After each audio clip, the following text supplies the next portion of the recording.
Hola, ¿cómo están? Qué gusto verlos nuevamente en septiembre, en el mes de la patria, un mes cargado de historia. Y estamos con un invitado que, vaya que tiene historia, Óscar Guillermo Garretón, ingeniero comercial por la Universidad Católica. Fue uno de los miembros fundadores y máximos dirigentes del MAPU, subsecretario de Economía del presidente Salvador Allende. Vivió en el exilio, participó del proceso de renovación socialista, fue durante 30 años miembro del histórico Partido Socialista de Chile, empresario destacado, presidente del Metro, en la Telefónica, o sea, realmente tiene una vida muy interesante. Pero lo hemos invitado porque además se la ha dado de escritor en el último tiempo y sacó un libro realmente fascinante, Notas de Memoria, 1973-2023, que realmente yo he disfrutado. A los historiadores nos gustan las memorias, tienen su gracia. Primero, Óscar Guillermo, te doy las gracias por estar acá. Bueno, gracias por la invitación.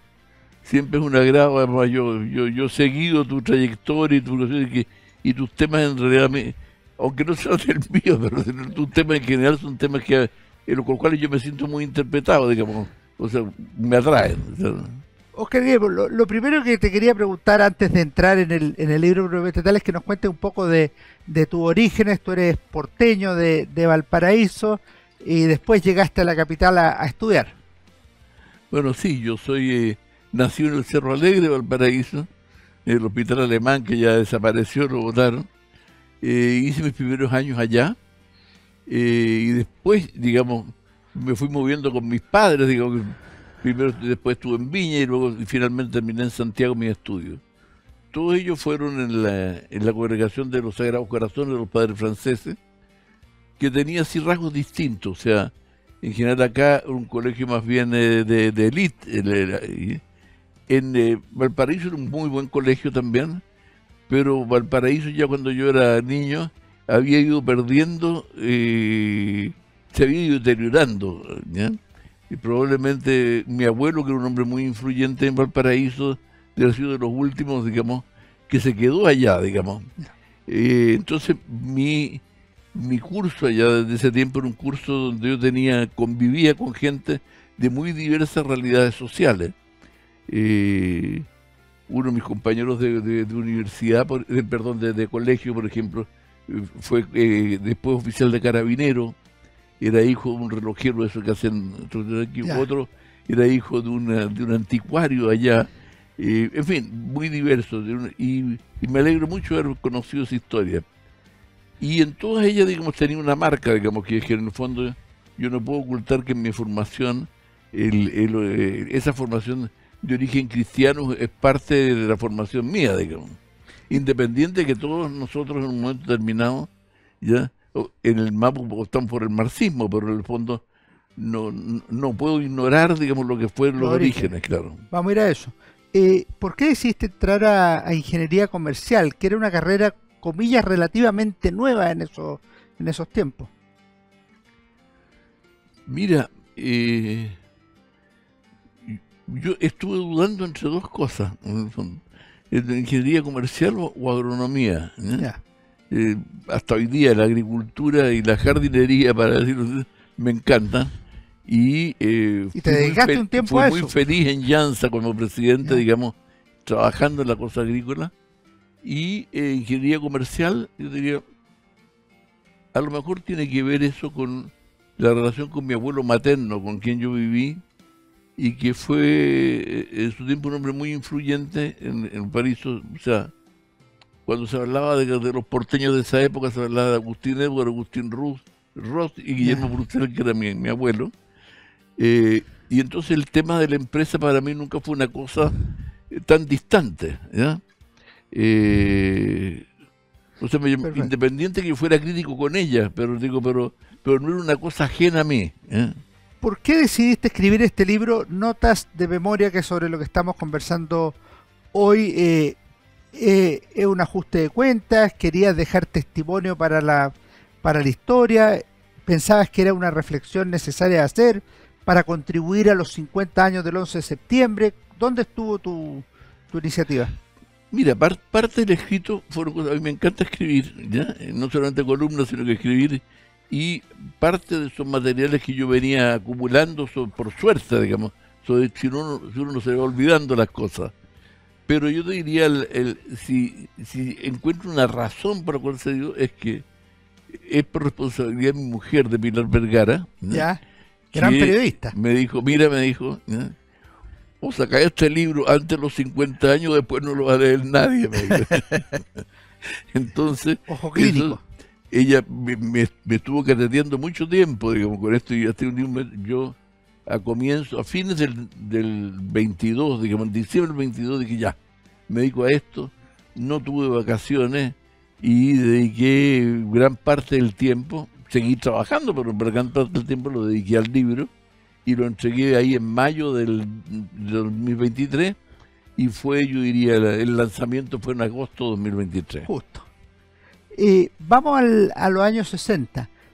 Tú fuiste parte de alguna manera del movimiento reformista, del movimiento que llevó a la toma de la Universidad Católica, sí, que lideraron los demócratas cristianos de distintos dirigentes, partió con Claudio Rego, que se llama Manuel Antonio Garretón, finalmente Miguel Ángel Solar y otros más bien relevantes. Estuviste en la parroquia universitaria, que también tiene sí, mucho que ver con eso. Cuéntanos un poco del ambiente del movimiento de reforma, no de la toma y la reforma, sino que de ese ambiente bien movido. Bueno, como tú mencionaste parroquia universitaria y todo eso, suena raro porque hoy día parecería el tema de la iglesia o de la luz, que parece como una cosa tan distante del mundo de la política o del mundo de izquierda. En ese tiempo no era así. O sea, de hecho yo diría, yo llegué a la izquierda por ese mundo cristiano. O sea, en ese tiempo la revista Mensaje de los Jesuitas era una revista de lectura casi obligatoria de cada uno de nosotros.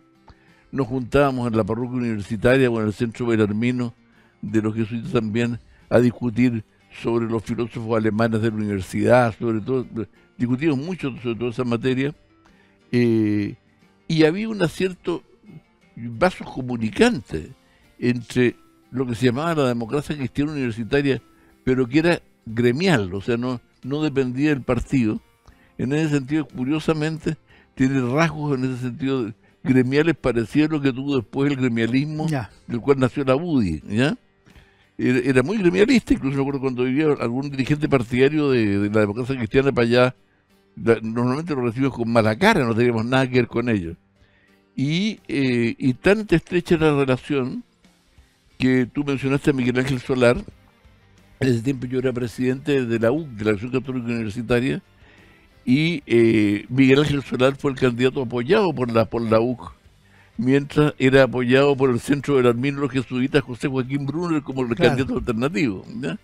O sea, era, yo te diría, una relación muy directa en ese tiempo, en que yo diría la Iglesia fue muy formadora de esa juventud, digamos, que finalmente hizo una opción progresista, una opción de izquierda, ¿ya? Que después, por supuesto, cambió, no por la parte religiosa, sino que porque la generación anterior a la mía tenía 3 líderes indiscutidos, digamos. O sea, el más importante de todo era Claudio Rego, papá del actual intendente. 2 veces presidente de FEUC. 2 veces presidente de la FEUC, ¿ya? Y un líder muy importante. Y había otros 3 dirigentes, todos ellos de la Acción Católica por lo demás, ¿ya? Que era Claudio Rego, Rodrigo Ambrosio, Marta Harnacker y Tomás Mulián. Que los 3 derivaron hacia el MAPO después. Los 3 derivaron hacia el MAPO. Después de irse a estudiar afuera. Salvo Claudio Rego, los otros derivaron hacia el MAPO. Y la verdad que en un momento determinado en que su liderazgo era tan absorbente, tan determinante, que ellos mismos optaron por irse de Chile. Y se fueron a estudiar a Lovaina, Universidad Católica. Sí, pues, a Bélgica. Se fueron a estudiar a Lovaina. Bueno, y allí, con el tiempo, Marta Harnecker empezó a trabajar con Luis Althusser, el intelectual marxista francés. y ella fue la que nos empezó a mandar materiales, ¿ya? Para nosotros fue muy importante, digo, porque en el fondo... Ustedes siendo demócrata cristiano en ese minuto. Claro, porque en el fondo yo te diría, ¿qué es lo que ocurre? Pero demócrata cristiano en esa forma, no era, más que militante de partido, era militante universitario, gremial, y era la izquierda de la católica. O sea, no es raro que en general se produjera una cosa muy curiosa, y es que la gente que se quedó en la democracia cristiana cuando el MAPU fue mucho de la gente de la Chile, porque en la Chile la democracia cristiana peleaba con la izquierda, o sea, disputaba las elecciones con el Partido Comunista y el Partido Socialista. En la católica era al revés. Nosotros éramos la izquierda y peleábamos con la derecha. Con la derecha, ¿y cuándo ustedes ven que ya dejan de ser demócrata cristiano o que hay que fundar algo nuevo? Porque el 69, en la primera etapa, ustedes están con Tomic, o sea, cuando va empezando el proceso de elección presidencial de 1970, están con Tomic y su candidatura, que en un principio plantea una unidad de las fuerzas populares o de izquierda. ¿Cómo se empieza a fraguar eso de decir, mira, vamos a partir agua aquí? Mira, yo te digo, la verdad es que fue un proceso que se fue formando muy dentro de la juventud demócrata cristiana, ¿ya? O sea, allí el liderazgo de Rodrigo Ambrosio era muy clave, y hubo 3 elecciones sucesivas en que la juventud cristiana fue de alguna manera, ganó este mundo de izquierda allí, que fue la juventud cristiana encabezada por Enrique Correa, después por Enrique Vega y luego por Rodrigo Ambrosio, ¿ya? Y en el fondo se construyó, yo diría, con un pensamiento muy, muy propio, ¿ya? Y muchos de estos ingredientes, digamos, de catolicismo de Vaticano II, digamos, progresista, más los marxistas, era una cosa compartida y difundida. Era orgánicamente la juventud, era un núcleo, digamos, que tenía un pensamiento más bien propio allí y distinto. Ahora, cuando aparecen ellos entrevistados, yo he visto las fuentes en revista o en diario, y una de las cosas que le llama la atención a los periodistas es que tienen fotos del Che Guevara o de Ho Chi Minh y no de Frei Montalva o de Maritain, por ejemplo. Bueno, claro, con algunos yo diría, la simpatía, por lo menos el MAPU, las simpatías mayores estaban con Ho Chi Minh, y teníamos una discusión permanente, digamos, con el MIR, digamos, sobre la lucha armada y sobre las tesis de Regis Debray, que era el intelectual en ese entonces, que prácticamente que profesaba lo que era el pensamiento del Che Guevara, ¿no? Pero el Che Guevara, por supuesto, era un referente de todo el mundo de izquierda, había una cosa muy mítica, digamos, con él y con su muerte, digamos, ¿no? Pero para nosotros el tema de esa forma de acción no formaba parte, digamos, de la tradición del MAPU. O sea, el MAPU podía, digamos, pensar en el camino del socialismo, como se pensaba en ese momento, en tener una visión de orden más insurreccionalista, más de masa, pero no de foco guerrillero, como era la posición de la Revolución Cubana, del Che, y que yo diría era más fuerte en el MIR. Y sobre Frei veían que era un gobierno que había fracasado, que no había logrado lo que se había propuesto. Claro, efectivamente había una crítica creciente allí, y yo te diría, cuando se desarrolla el gobierno de Frei, es que yo diría crecientemente hay una actitud más bien de ruptura con el gobierno de Frei, no solamente de la juventud, sino que también de algunos dirigentes importantes en la democracia cristiana, como por ejemplo Rafael Agustín Gumucio, que fue presidente de la democracia cristiana. 67. Julio Silva Solar, Alberto Jerez, Vicente Sota. O sea, había un grupo de dirigentes importante, ¿ya? Y yo te diría, de ahí surgió todo un reclamo, digamos, de unidad del pueblo. y la frase famosa de Radomiro Tomic, sin unidad del pueblo no hay candidatura a Tomic. Después no pasó igual. Así, ya, pero era un poco la lógica. Entonces, cuando la democracia cristiana en la Junta de Peñaflor termina siendo desbancado de la presidencia Rafael Agustín Gumucio, y queda claro, digamos, que va a haber una bifurcación de caminos, es donde el Mapu, digamos, se va con la izquierda. Vamos a hacer un pequeño alto, Oscar Guillermo, y a la vuelta nos cuentas cómo nació el Mapu, sus principales dirigentes y su idea. Estamos conversando con Oscar Guillermo Garretón. Notas de memoria, un libro que pueden leer con mucho provecho en este mes de las fiestas patrias. Celebren, pásenlo bien, pero si tienen tiempo para leer, aquí hay una muy buena lectura. Nos vemos en unos segundos. Hola, estamos juntos, claro, juntos todos los días, todo el día, en Radio Agricultura y en Agricultura TV. Sé parte de la comunidad de Deportes en Agricultura. Escúchanos aquí en Radio Agricultura 92.1. Entretención aquí en Agricultura y Agricultura TV. Búscanos en redes sociales como Deportes en Agricultura. Síguenos en agricultura.cl. Síganos en todas nuestras redes sociales. Síguenos en TikTok como Deportes 921.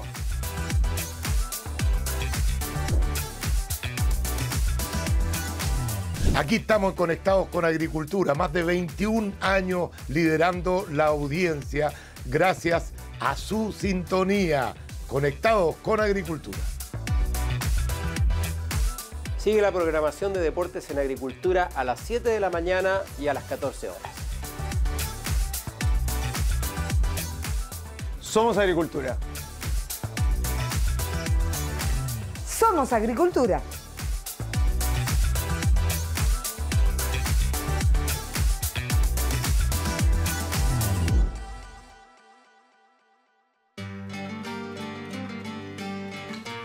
Volvemos en Historia Libre y Banderas con Oscar Guillermo Garretón, Notas de Memoria. Oscar Guillermo tuvo un programa en Argentina, aquí aparece contado para los que quieran leer un programa de radio, precisamente en Buenos Aires, en los años 80, que duraba 15 minutos, se alargó a 30 minutos y terminó en 1 hora los sábados en la noche. Ha sido una vida muy diversa, muy activa. ¿Cómo nació el Mapu y cómo se sumó a la Unidad Popular, Oscar Guillermo? Bueno, precisamente fue cuando se produce la crisis de la Junta Demócrata Cristiana y termina siendo desbancado Rafael Agustín Comucio por Frei y lo que era el grupo de Frei padre, estaba escribiendo. Entonces allí la juventud decidió romper. Debo decir que la idea de irse a la izquierda era una cosa que ya estaba en los hechos, digamos, muy en el corazón de todos nosotros. Por lo tanto, no fue un paso sorpresivo. Teníamos ya esa idea. En el Mapu en el equipo que formó el Mapu, el pensamiento marxista era un pensamiento dominante, ¿no? Y yo diría allí fue a raíz de esa ruptura que en ese momento se produce, digamos, la formación del Mapu, donde toma el liderazgo quien lo tenía, que es Rodrigo Ambrosio, y se forma un equipo de dirección, ¿ya?, en el cual está gente hasta hoy día muy conocida como Jaime Gasmuri, Enrique Correa y otros dirigentes importantes, digamos. Y allí yo me acuerdo de ese momento, en primer lugar, en todo ese tiempo yo entré porque como partido, digamos, que se pretendía marxista, no tenía economistas, digamos. Entonces consideraron que esa cuestión era una cosa imposible, y ahí fue donde me incorporan a mí y a Humberto Vega, que después fue tesorero de la República de Elwin, en la directiva del Mapu. Y yo te diría, yo tenía mucho trabajo con el mundo sindical. O sea, hubo mucho, yo diría, personas que después fueron al Mapu, que estuvieron en la parte de reforma agraria con Chonchol, o sea, en la democracia cristiana, que era su programa como más reformista, más de cambio social, era la agricultura, y había mucho. Yo no estaba allí, yo estaba en el mundo sindical, ¿ya?, apoyando la CUT. Estuve de hecho en un equipo técnico que se formó en la CUT con gente, digamos, de distintos partidos, entre los cuales con dos personas que desaparecieron con la dictadura. O sea, fue David Zilberman, que es un desaparecido hasta hoy día, y Ricardo García, que era dirigente de la minera El Salvador, y que lo mataron, digamos, allá. Entonces, y allí yo te diría, yo estaba muy vinculado a eso, y estaba muy vinculado también al Instituto de Economía que dirigía Pedro Buscovich, ¿ya? Futuro ministro de Economía. Claro. Ministro de Economía del presidente Allende. Ustedes no querían que Allende fuera candidato presidencial, cosa hoy día inimaginable después del mito en que se ha convertido Allende después de muerto. Bueno, yo te diría, es que es un personaje bien curioso, yo te diría, Allende es una figura que en el mundo popular era indiscutida y en el mundo político era profundamente discutido. En su partido incluso. En su partido mucho más que incluso que en el MAPO. A nosotros no nos gustaba, éramos jóvenes, yo cumplí 30 años después del golpe, digamos. Y no nos gustaba, lo contrario, que estaba un poco viejo, ¿ya? Queríamos algo distinto y entonces no nos gustaba mucho, ¿ya? Pero en el Partido Socialista fue peor, pues, ¿eh? O sea, nosotros no votamos en contra de él en el Partido Socialista cuando se iba a elegir el candidato socialista, ¿ya? Que era Allende, no era posible otro. Al final, con resignación, la mayoría de los socialistas se abstuvo en la votación. Claro. Ganaron las abstenciones y no los apoyos a Allende para nombrarlo candidato. Pero yo te diría, después con el tiempo, nos fue atrayendo y nos fuimos, yo diría, de alguna manera enamorando del personaje, un personaje muy especial. Tú tienes un capítulo en que, deja ver cómo le llamas, algo así como Mi Allende o mi visión de Allende. Sí. Mi Allende, efectivamente. Sí. ¿Por qué estimas que es necesario dar una versión personal? Porque junto con ser muy amable, con mucho cariño, con mucha admiración, es crítico del no ejercicio de la presidencia de la República, que era una prerrogativa que solo él podía ejercer.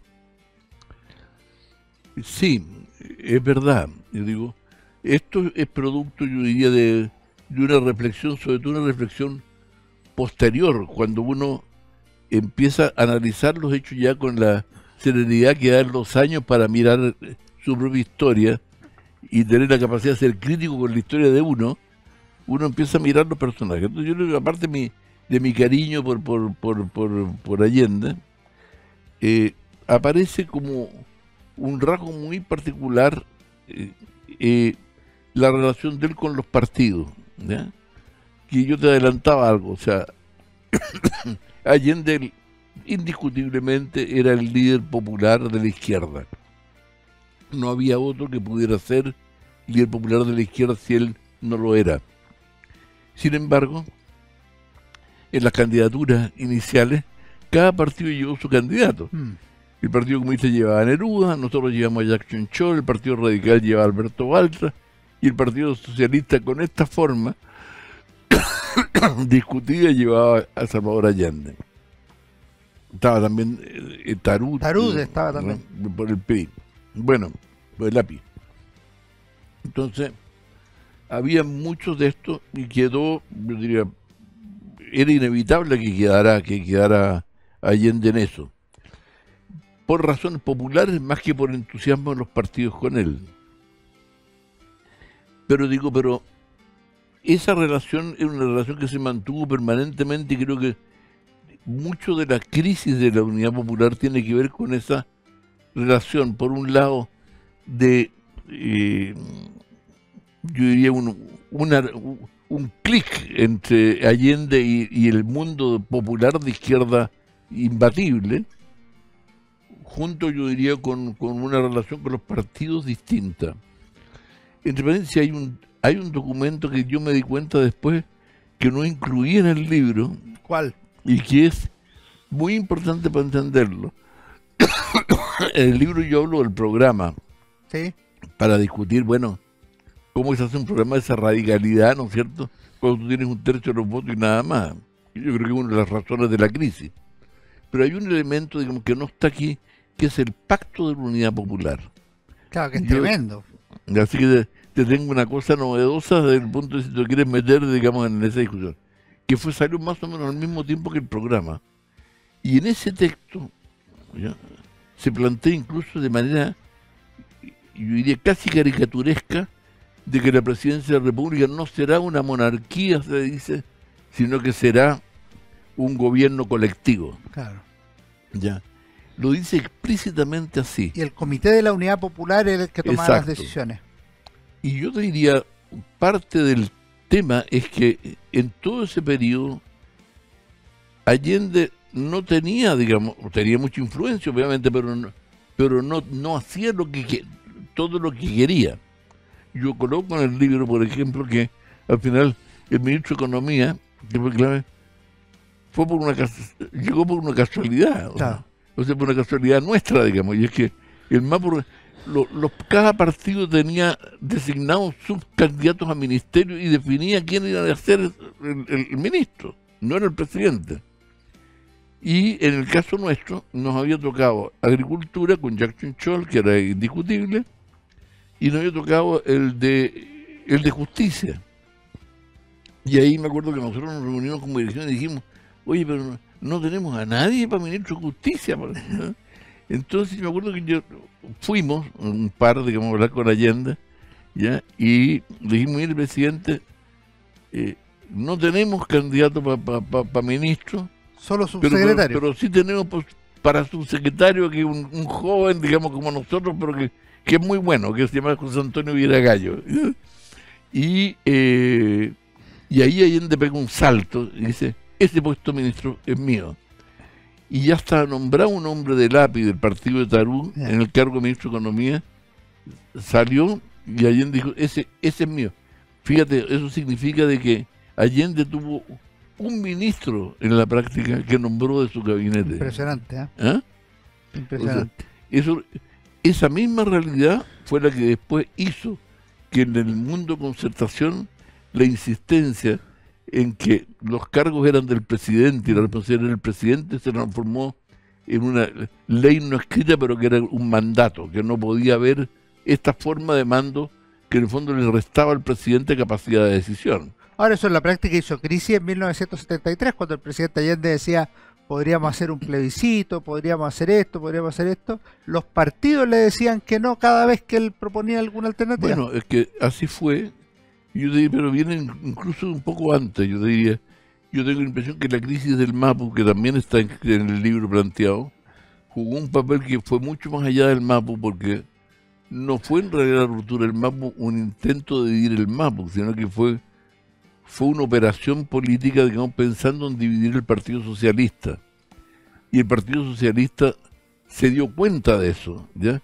Y la reacción, por lo tanto, que a partir de eso de la interna entre los partidos, se hizo imposible, no solamente la crisis entre el MAPU, digamos, que encabezaba Jaime Gazmuri o el que yo encabezaba yo, sino que además, yo te diría, entre el Partido Socialista y el Partido Comunista las relaciones se hicieron muy difíciles. Y esto llegó, como tú dices, al final, digo que prácticamente ya cuando era inevitable, se veía que venía el golpe y todo eso, la posibilidad de poner de acuerdo fue imposible.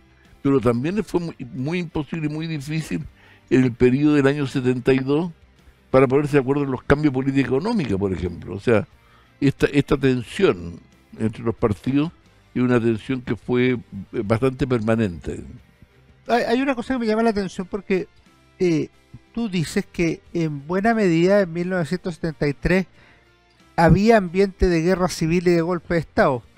Y además tú sostienes que el acuerdo de la Cámara de Diputados del 22 de agosto tenía una finalidad de golpe de Estado, de ser un aval del golpe de Estado, que lo conversaste con Bernardo Leyton, sí, claro, incluso, quien votó a favor de ese acuerdo, no pidiendo el golpe de Estado, pero él votó a favor.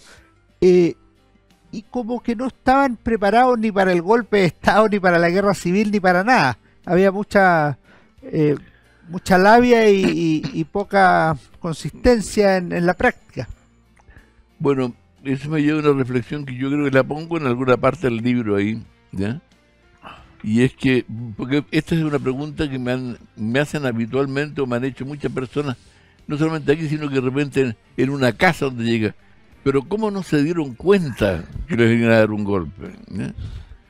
Entonces, yo la única explicación que tengo, y es que hay momentos en que el torrente de la vida, de la historia, digamos, hace que uno se dé cuenta para dónde va, pero que es imposible cambiarlo. Es como un torrente en el cual uno va ya embarcado, trata de salirse, pero no puede, aunque uno sepa dónde va a llegar, dónde está la desembocadura de esto. Uno trata de llegar a alguna orilla para agarrarse a algo, pero nuevamente el torrente lleva para adelante. Y yo te diría, creo que esa imagen es una imagen de lo que ocurrió. O sea, mucho antes de que hubiera el golpe, nosotros teníamos siempre alertas, digamos, de que podía venir el golpe aquí, que podía venir el golpe allá. O sea, aparecía en el escenario el golpe como una posibilidad desde mucho antes que se diera. Y no era una cosa fantasiosa nuestra, digamos, porque en el fondo lo decían, pues, los que querían dar el golpe decían que querían dar el golpe, ¿eh?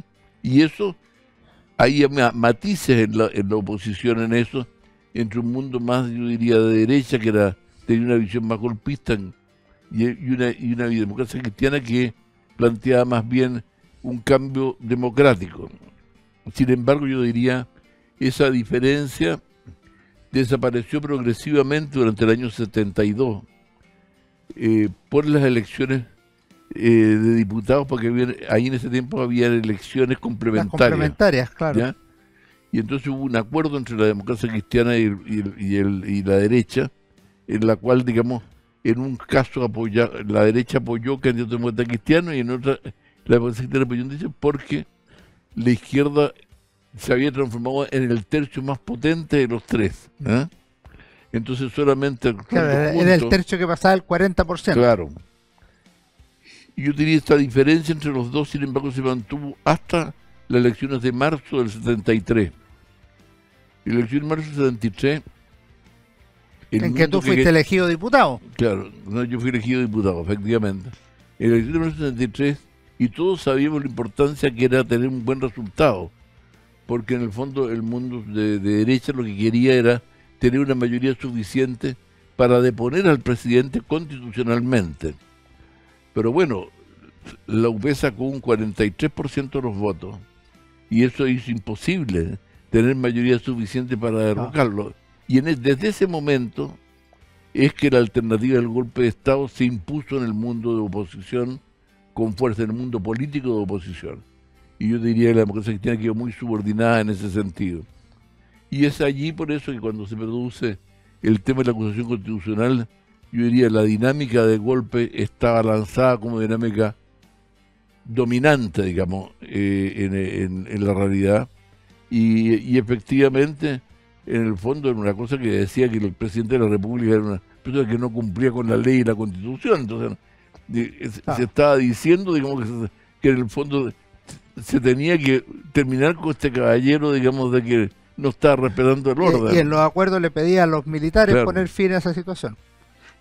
Vamos a volver en unos segundos, Guerrillero, para seguir conversando sobre Notas de Memoria, un libro muy interesante.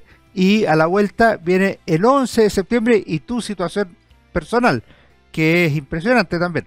Volvemos en unos segundos. Hola, estamos juntos, claro, juntos, todos los días, todo el día, en Radio Agricultura y en Agricultura TV. Sé parte de la comunidad de Deportes en Agricultura. Escúchanos aquí en Radio Agricultura 92.1. Entretención aquí en Agricultura y Agricultura TV. Búscanos en redes sociales como Deportes en Agricultura. Síguenos en agricultura.cl. Síganos en todas nuestras redes sociales. Síguenos en TikTok como Deportes 921.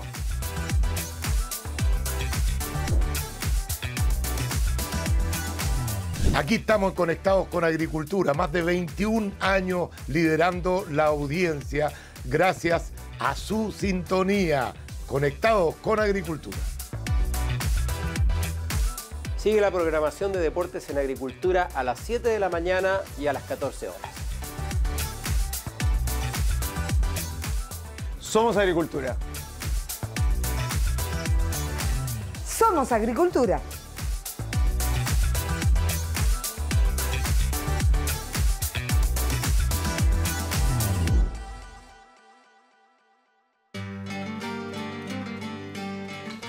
volvemos a la última parte de esta entretenida conversación con Óscar Guillermo Garzón.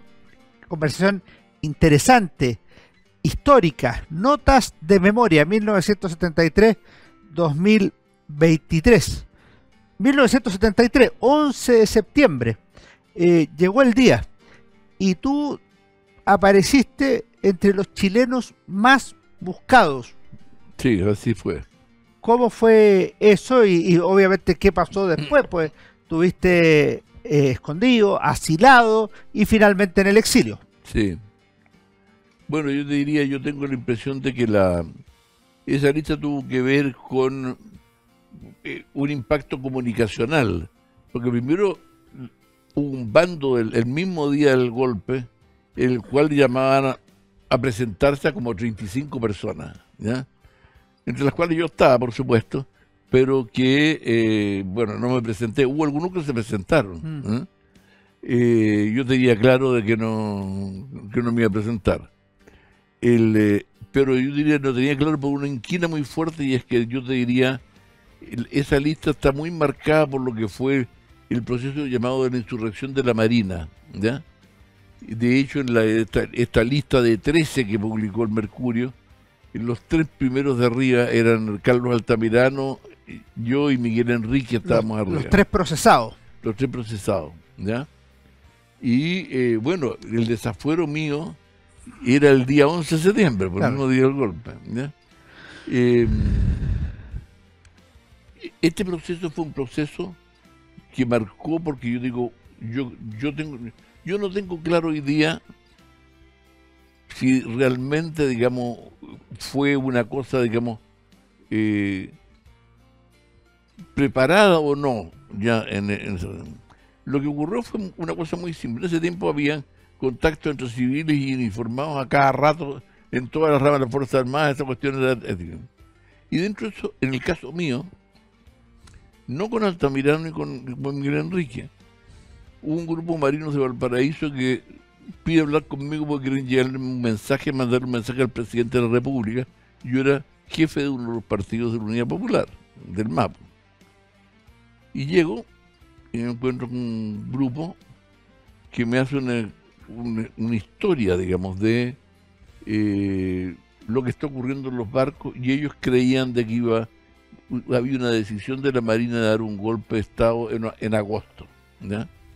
Y que ellos no querían. Entonces querían avisarle al presidente de la República de esto, digamos, para que se tomaran las medidas para impedirlo, ¿ya? Y en esa misma reunión, y por suerte esto está en el expediente del juicio, claro. No es mi versión. Claro, declararon lo mismo los marinos. Es la versión oficial, que es por la razón por la cual después tuvieron que fallar mi inocencia. Y es que los marinos me dicen, bueno, ¿qué más quieren? Entonces veo una serie de reivindicaciones, que el rancho fuera el mismo, oficiales y suboficiales, querían afiliarse a la CUT, cosa que ya era más complicada, y ellos plantean, digamos, que querían no hacer acciones personales contra la oficialidad, pero querían tomarse los barcos para impedir el golpe. A lo cual mi respuesta en ese momento fue si estaban locos, que yo quería que esa cuestión no podían hacerla, y yo fui muy contrario a eso. Para mi sorpresa, cuando yo conocí después el expediente, ya después del golpe, los marinos lo declararon exactamente así, que no es que hubieran dado yo promoviendo el golpe, sino que ellos habían planteado una forma para impedir el golpe, que era en el fondo apresarlo, no matarlo ni nada de eso, como se dijo, digamos, y bueno, y ocurrió así. Pero ese proceso se transformó en una cosa que permitió en la Marina, digamos, desplazar al comandante en jefe de la Marina, que era el almirante Montero, y tomó entonces el almirante Merino la jefatura de la Marina, que era en ese momento el vicecomandante, ¿ya? Y yo diría, y alineé a toda la oficialidad con el discurso, ¿no es cierto?, de que los querían asesinar a todos, ¿ya? Entonces era una cosa muy fuerte y de un nivel de odio y de bronca con nosotros muy grande, que explica por qué estamos en esa lista y en esa realidad. Luego estuviste asilado, te fuiste al exilio. ¿Qué te dejó la experiencia del exilio? Que es una parte que está tratado de forma muy, muy rica en todos los sentidos, en el sentido del dolor, pero también del aprendizaje político, del conocimiento de personas, de nuevas realidades. Bueno, el exilio tiene efectivamente esas dos dimensiones, o sea, una dimensión dolorosa, digamos, porque en el fondo tú, digamos, nunca has querido estar fuera, digamos, sino que te has visto obligado, si es que, o te han expulsado para que te fueras al exilio, y eso te genera una cantidad de dolores, y dolores en la vida cotidiana de la gente, o sea, gente que llegó, por ejemplo, a Bélgica, a Suecia, a Canadá, a cualquier parte así, bueno, con las señoras y los niños, y eran, bueno, niños y señoras que no sabían ni decir harina, digamos, o pan, mantequilla, no sabían decir nada en el idioma ahí, y los niños también, imagínate llegar a la escuela hablar en sueco, ¿eh? Y además, en muchas partes, era muy distinto, porque uno eran rusos los de allá y los otros, esto era en general predominantemente de pelo negro, más oscuro. Entonces, y hubo todo un proceso muy doloroso, significó muchas rupturas matrimoniales también. Normalmente, en el proceso, digo, las mujeres reaccionaron, yo diría, con mucha grandeza, más grandeza que los hombres. Los hombres estaban dedicados todos, ¿no es cierto?, a la solidaridad con Chile, que era muy fuerte en todo el mundo. Entonces, mucho de la carga, de la casa, de los niños, pasó por las mujeres. Y eso hizo crecer mucho a las mujeres afuera. Yo te diría, con ingredientes de feminismo que en ese momento se desarrollaron en Europa, que no existían en Chile, y que fueron bien importantes allá. Y por otro lado, tú tienes en el exterior la otra parte positiva, y es conocer una realidad que desde Chile se miraba, digamos, a una distancia como si estuviera en otro planeta, ¿no? O sea, por ejemplo, la izquierda chilena, que era muy ortodoxa, decirle en Chile a alguien que era socialdemócrata era un insulto. Un insulto. ¿Eh? Era como que no era socialista, y incluso yo incluyo tactos en que el propio Allende, digamos. En la entrevista a Reyes Debré del 71. Exacto, dice eso. Y de repente nosotros nos encontramos en el mundo exterior que había un socialismo en Italia, en Francia, en el mundo escandinavo, ¿ya?, que eran socialistas y se proclamaban socialistas, eran absolutamente solidarios con nosotros, muy solidarios con nosotros, porque tenían otra manera de ver las cosas. Entonces eso nos crea un ambiente muy especial.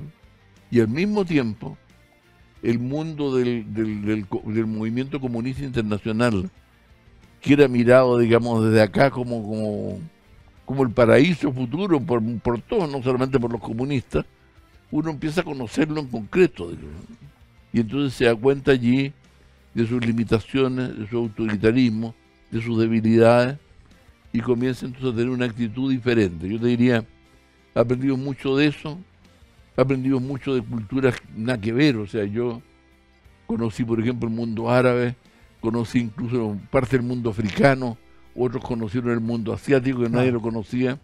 Entonces se produjo, yo diría, con el movimiento del exilio una riqueza muy grande de conocimiento del mundo, de redes sociales y políticas muy potentes.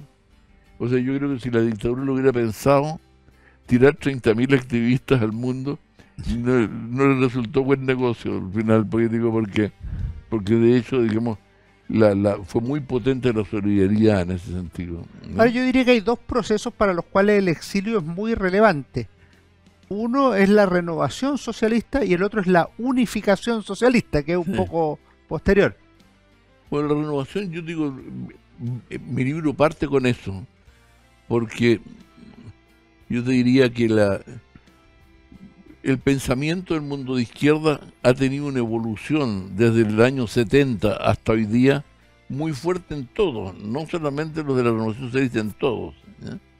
Y de alguna manera, yo decía, el movimiento de renovación socialista tuvo una particularidad, y es que fue de aquella parte de la izquierda, que sea en Chile o en el exterior, se hizo una pregunta muy dolorosa, muy desgarradora. Bueno, ¿en qué nos equivocamos nosotros para haber tenido una derrota de esa magnitud, medida, ¿no es cierto?, en pérdidas sociales tremendas, en muertos, en exiliados, ¿ya?, en conquistas que se habían demorado a la izquierda en conseguir en Chile durante decenios y que desaparecieron todas?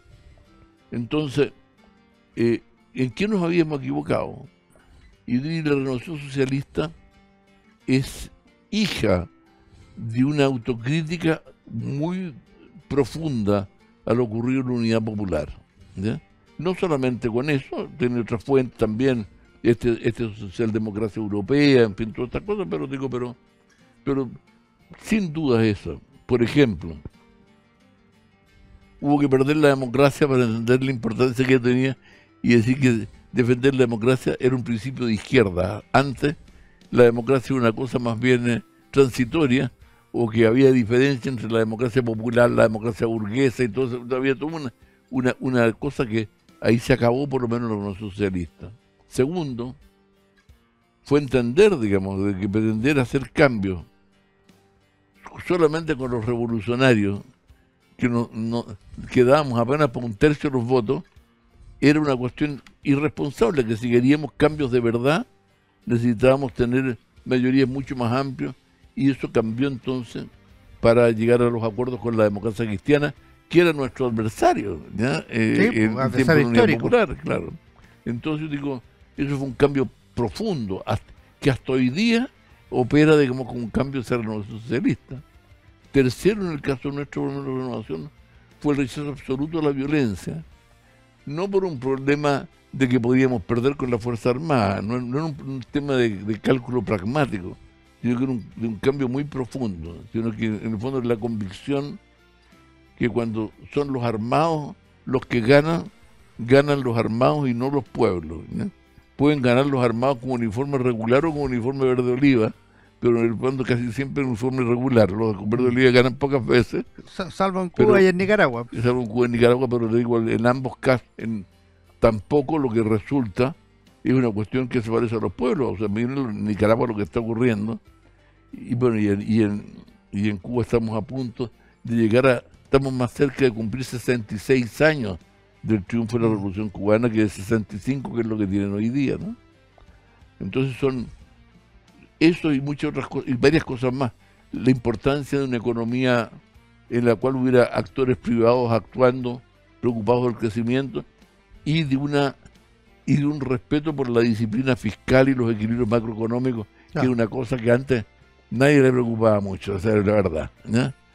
Entonces, digo, fueron cambios muy revolucionarios que yo diría que al final es lo que permitió que hubiera concertación y que hubiera, digamos, años en que no solamente la concertación, sino que por el entendimiento de la concertación con los otros actores políticos del escenario, la derecha y otros, se logró un país, digamos, de acuerdos, y por lo tanto un país que podía ser y que le podía ir bien, porque los países les va bien cuando se ponen de acuerdo. Bueno, si no funcionan las cuestiones. Oscar Guillermo, y ese país al que tú contribuiste desde distintas esferas, política, también empresarial, ¿cómo fue tu regreso a Chile brevemente, así alguna cosa que se te venga a la cabeza ya en los 80?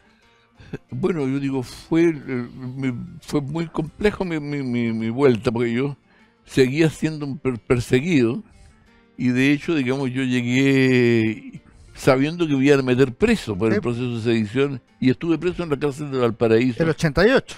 Que claro, que fue el año 88, y pasé el plebiscito del 88, pasé preso allá, cárcel que después la cerraron por insalubre. Hoy día es el puerto de Ideas, digamos, funciona allá. Y después no podía estar por el proceso de sedición en ningún cargo público, ni en elecciones de Partido Popular. Entonces, como le dije después a los marinos cuando nos aguanamos con los marinos, le dije que en mi vocación empresarial, el origen de ella había estado el almirante Merino, y había estado no para favorecerme, sino que para joderme, para que no estuviera en el mundo político. Y de ahí fue el que saltó la idea del metro, que era una sociedad anónima. Yo no era funcionario público como presidente del metro. Y ahí me fueron a buscar otro y se descubrió algo que yo digo que a algunos les parece rarísimo que con la tradición de izquierda lo diga, pero para ser sincero tengo que decirlo. Y es que descubrí toda la capacidad revolucionaria que tiene la empresa privada, digamos, para actuar. O sea, yo puedo decir, digamos, que como presidente, digamos, recibí un país en que tener teléfono había que tener pituto o político, claro, o ser muy rico, y lo transformé en una cosa en que hoy día hay 20 y tantos millones de teléfonos, mucho más que personas. Más que personas, sí. O sea, si eso no es crear una revolución en Chile, no sé qué es lo que es. O con los agricultores en Llanza, en que de verdad que sacamos de un marasmo en que estaban los cultivos anuales, ya, haciéndolo. Entonces son cambios que algunos no lo ven bien, pero yo, para ser sincero, cuando tú ves, digamos, lo que significó para la agricultura, incluso aunque hoy día no siembren remolacha, pero los sistemas de riego tecnificados, sí, el uso de variedades, las formas de todo eso transformó los cultivos anuales del país, igual como las telecomunicaciones cambiaron el país, digamos. Entonces, yo puedo decirle, bueno, usted que se dice tan revolucionario, digamos, esa fue una revolución. Dígame qué cambio ha hecho en este país. Oscar Guillermo, tengo una última pregunta. Aquí se ve en el libro, pero además yo lo sé personalmente. Tú eres un gran lector. ¿Qué lecturas te gustaría compartir con nuestros auditores y conmigo? Siempre lo hacemos con nuestros invitados. Pucha. Un par de libros. Yo soy un lector bastante compulsivo, por lo tanto depende de lo que quieras. De repente me dicen que yo quiero novelas cortas, yo te puedo recomendar, qué sé yo, la muerte de Iván Illich del Tolstoy, por ejemplo, o El lector de Schlink. Si te hablamos de literatura que tiene sentido político, para mí, por ejemplo, un libro como El hombre que amaba a los perros de Leonardo Padura, el cubano, extraordinario, es un libro extraordinario, digamos. Más largo. Sentido. En otro ámbito, de los grandes libros últimos que he leído hace más de un año, apasionante, digamos, sobre la historia del libro, en el fondo, de la humanidad, El infinito en un junco, de Irene Vallejo, un libro muy bueno. Yo no lo he leído todavía, pero en economía, yo te diría El precio de la paz, que es el libro de la historia de Keynes, es extremadamente valioso. Y hay otros, pero ya son en inglés, digamos, sobre, digamos, el funcionamiento de la empresa, que también son muy atractivos, pero vamos a tener que dejarlo para otra oportunidad. Tenemos un buen grupo de libros ahí recomendados, así que hay muchos frentes, digamos, en los libros. Pero está muy bien, pues si la gracia es compartir aquí con los auditores, yo les dejo recomendados este libro, Notas de Memoria, de Oscar Guillermo Garretón, 1973-2023. No sabes cuánto te agradezco que hayas estado en Historia, Libro y Bandera. Bueno, te agradezco a ti mucho la invitación y siempre la oportunidad de poder, digamos, conversar con la gente de una historia que yo diría ha marcado tanto a Chile. Es algo que es un privilegio y una oportunidad muy grande. Así que muchas gracias. Gracias a ti. Ustedes no se vayan, ya viene mi recomendación de libro como cada semana en Historia, Libros y Banderas.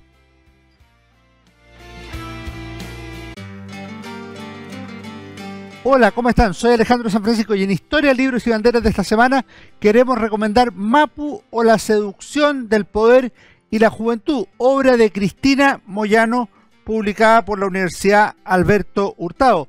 Son los años fundacionales del partido Mito de la transición chilena. Los años fundacionales 1969-1973, un partido de origen cristiano que deviene marxista, participa en la Unidad Popular y logra aglutinar a un conjunto de personas de una gran capacidad intelectual que se incorpora al gobierno del presidente Salvador Allende y que va a tener una gran relevancia después de 1990 en Chile, en los diferentes gobiernos de la Concertación, también en la empresa privada y ciertamente en cargos legislativos. Esta es una gran investigación de quien probablemente mejor conoce al Mapu, como es Cristina Moyano. Un libro interesante, valioso, una investigación de muy buen nivel. Que esté muy bien, nos vemos en nuestro próximo Historia, Libros y Banderas.